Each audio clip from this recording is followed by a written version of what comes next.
여러분 안녕하십니까? 네, 오늘 왕들의 일생은 고구려 17대 임금 소스림왕 편입니다. 소스림왕의 휘는 고구부이며 고국원왕의 맏아들로서 밑에 아우르는 후일 고국양왕이 되는 고일련이 있죠. 삼국사기 기록에서 보면은 이 소스림왕에 대해서 기골이 아주 장대하고 지략이 매우 뛰어난 인물이었다고 평합니다. 이런 거 보면은 소스림왕의 외모나 풍채가 좀 키도 크고 등발도 좀 있어 보이는 그런 근육질 타입이 아니었을까 싶어요. 그는 355년에 고국 원왕에게 이제 태자로 책봉이 되었고, 또 기록에 보면은 고국 원왕 시절에 전현의 침공 이후에 고구려 태자가 사신으로 다녀왔다는 말이 있는데, 학계에서는 이 태자가 소스림왕이었을 가능성이 높은 것으로 보고 있어요. 그리고 또 이게 아귀가 맞는 게 훗날 소스림왕이 된 그의 행적에도 맞죠. 그 교과서에도 많이 나오잖아요. 그 왜 불교 공인, 율령반 포부 이런 거.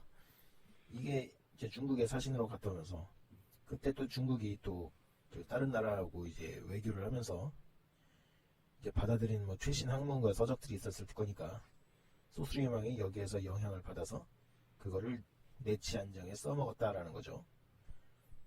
그리고 371년 10월에 고국원왕이 그 백제 근초고왕과 그 태자 휘하의 백제군을 평양성에서 맞아서 싸우다가 왜 유시라고 그러죠? 왜 그 눈먼 화살 거기에 맞아가지고 이제 전설을 하고 그 뒤를 이어서 이 구부가 마침내 소스림왕으로 즉위를 해요. 그리고 여기서 잠깐 넘어가야 될 게, 이때 근초고왕은 평양성을 함락시키지 못하고 그냥 공격이 실패해가지고 백제로 돌아갔습니다. 평양성을 함락 못 시켰어요.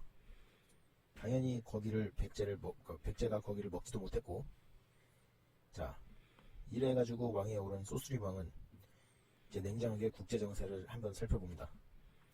이때 무용씨 선비족의 전현이 그 저족 두령, 그 부견이 세운 전진한테 멸망을 당했는데, 이 전진이 전현과는 달리 고구려에 이제 친하게 지내자 해가지고 이 후방을 안정을 시키려 했어요. 반면에 전현 같은 경우는 고구려를 멸망을 시키든지 아니면 고구려를 신하국으로 복속을 시키든지 그렇게 해서 이제 후방의 안정을 꾀하려고 했었죠.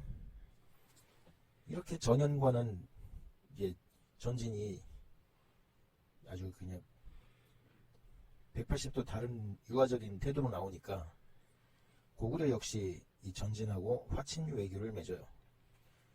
이제 고구려 입장에서도 이렇게 북방이 조용해지니까 이제 남은 건 뭐다? 이 고국원왕을 죽인 게 누구예요? 백제 아니에요. 그리고 이제 백제가 남평양성을 침공하려다 실패하고 돌아갔잖아요. 그러니까는 또 공격해 올지도 모르죠. 그러니까 신경이 쓰이죠. 자, 그런데 봅시다. 이 고국원왕 때의 국력 상실이 너무 커가지고 백제를 당장 칠 수 있는 상황이 못 돼요.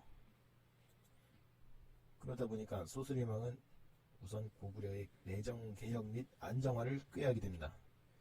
참고로 이게 개혁이 혁명보다 힘든 겁니다.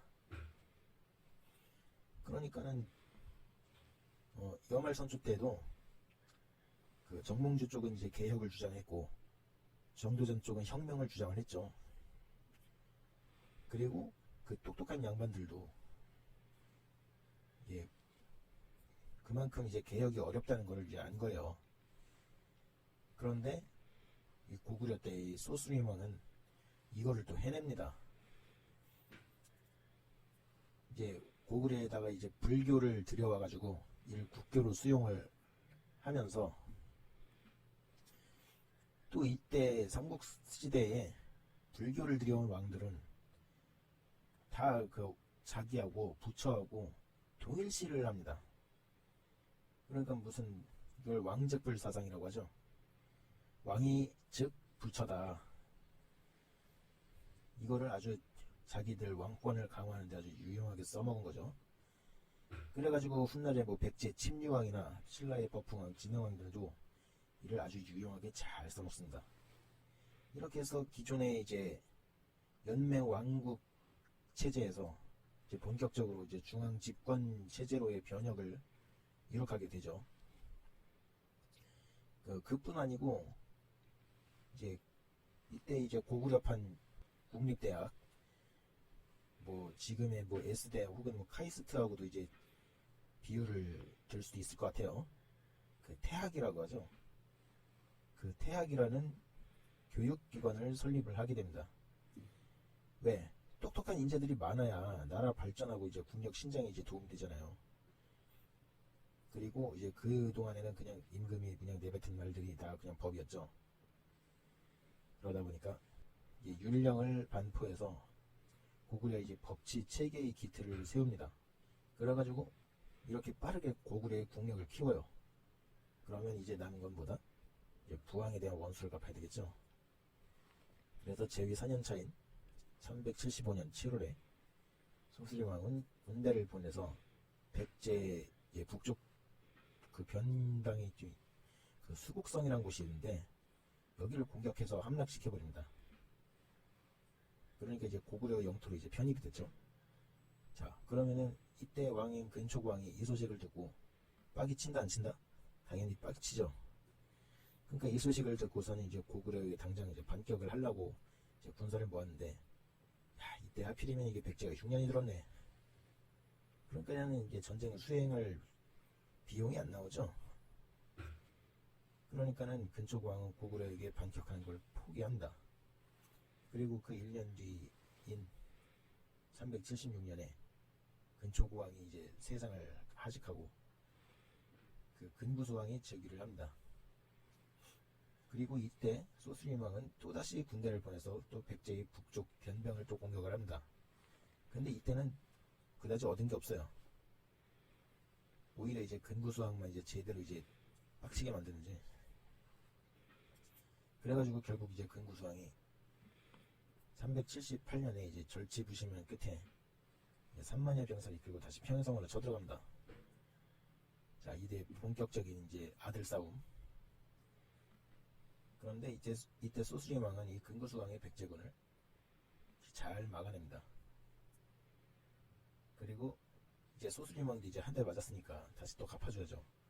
그래서 그해 11월에 또 백제를 또 치는데 이 역시 별로 효용성이 없었어요. 자, 이렇게 해서 고구려하고 백제가 서로 치고받고 잽을 서로 날리면서 이제 싸우고 있는 틈에 이제 거란족이 갑자기 갑툭튀를 해가지고 고구려의 이제 소규모로 변방 쪽을 쳐들어옵니다. 자, 거란족 얘네 뭐 이거 대조영이나 뭐 연개소문 뭐 이런 데서 드라마에서 보면은 나오죠. 왜 대조영에서 왜 이진충이나 손만영 이런 사람들이 나왔잖아요. 이 사람들이 그 거란족 맞아요. 그리고 얘네들이 훗날 이 나라를 세워가지고 발해를 멸망시키기도 하죠. 이때 이 거란족이 이 소수림왕의 고구려를 소규모로 침공했다가 돌아간 거예요. 그리고 또 맞으니까 또 갚아줘야 되는데 또 이때 고구려에 가뭄이 들죠. 그러니까는 백성들의 삶이 고달파져요. 결국 소수림왕은 이에 군사 징발을 멈추고 그 뒤에 이제 뭐 별다른 사건 없이 이제 지나가면서 제위 14년이 되는 그 해 384년에 그 11월에 왕위를 동생인 고일련에게 넘기고 죽음을 맞은다.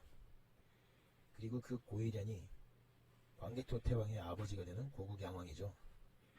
그리고 고국양왕은 자기 형 그리고 고구려의 중흥을 가져다준 그 소수림왕을 그 소수림이라는 곳에다가 장사를 지내요. 그래서 이 소수림왕의 왕후도 그래서 소수림왕인 건데, 그럼 이제 다음 편에서는 자, 그 광개토 태왕의 아버지 고국양왕에 대한 이야기로 다시 돌아오겠습니다. 여러분 안녕히 계세요.